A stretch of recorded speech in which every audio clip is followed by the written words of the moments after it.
Welcome to H&H corner. ഇന്ന് നമുക്ക് മാങ്ങാഞ്ചി വെച്ചിട്ടുള്ള ഒരു റെസിപ്പി നോക്കാം. കുറച്ച് പേർക്കെങ്കിലും മാങ്ങാഞ്ചി അറിയാമായിരിക്കും.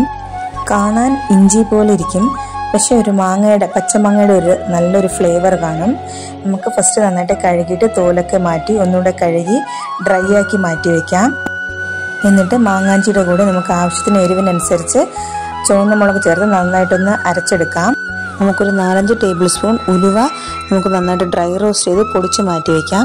ഈ റെസിപ്പിക്ക് വെറും ഒരു 1/2 ടേബിൾ സ്പൂൺ മതിയാകും. ബാക്കി നമുക്ക് സ്റ്റോർ ചെയ്യാം.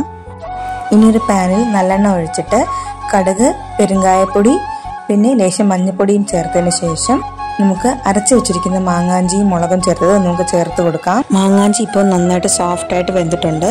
നമുക്ക് ഈ സമയത്ത് നല്ല പുളിവെള്ളം ഒഴിച്ചു കൊടുത്തിട്ട് നമുക്ക് മൂടി വെച്ച് നന്നായിട്ടൊന്ന് വേവിച്ചെടുക്കാം. നന്നായിട്ട് വെന്ത് നല്ല കുറുകി വന്ന സമയത്ത് നമുക്ക് പൊടിച്ച് വെച്ചിരിക്കുന്ന ഉലുവപ്പൊടി നമുക്ക് അവിടെ ചേർത്ത് കൊടുത്തിട്ട് കറിവേപ്പിലയും ചേർത്ത് മൂടി വെച്ച് ഇറക്കിയാൽ നമ്മുടെ മാങ്ങാഞ്ചി റെസിപ്പി ഇവിടെ റെഡിയായി. എല്ലാവരും ട്രൈ ചെയ്ത് നോക്കുക. ട്രൈ ചെയ്തിട്ട് like, share, comment and subscribe.